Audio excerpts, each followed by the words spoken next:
SNESdrunk. On the surface, Super Mario Kart sure looks like a blatant cash-in.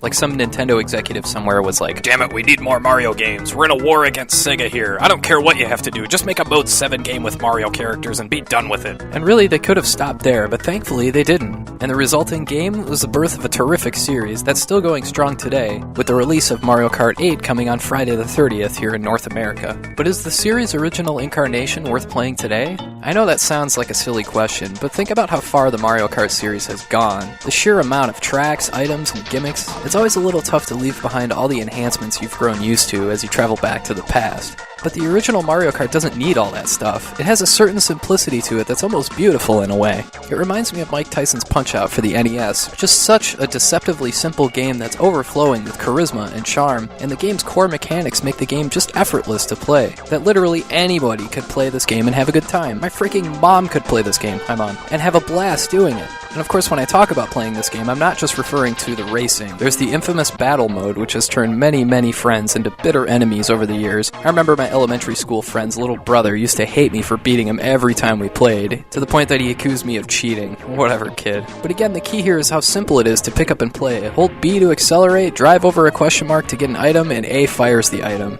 Just cross your fingers and hope that whoever you hit doesn't promptly throw their controller at the TV. Now, if you've been spoiled by modern games, then the usual pitfalls of playing a classic game are going to come into play. Like the graphics and the artwork, for instance, they are very much early 90s and outdated looking, but they don't get in the way of the gameplay and they don't hinder anything. In fact, I really like how jarring it is to get hit with an item. The whole screen seems to shake as you spin around uncontrollably. A substantial difference, though, with this game is how you obtain items. In the later games, starting with the N64 version, you run into those question cubes, but in Super Mario Kart, there's a series of question boxes that you can drive over. It makes it way easier to get items this way, which I really appreciate. It always drives me crazy in Mario Kart 7 when somebody cuts me off and steals my item, or when the boxes don't regenerate fast enough. But in Super Mario Kart, you're almost guaranteed an item every lap since they're so easy to get, and that in turn makes the races that much more fun. Also, it's worth noting that the tracks are much shorter. There are a couple exceptions, but for the most part, every course is pretty dang short, much shorter than you'd expect from the modern games in the series. And as a result, the races are 5 laps instead of 3,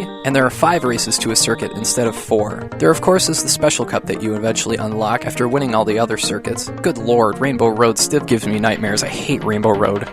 But yeah, you don't need me to keep prattling along to tell you why Super Mario Kart is still a classic. It has a timeless simplicity with an innate quality that allows absolutely anyone of all ages to just pick up and play and have fun.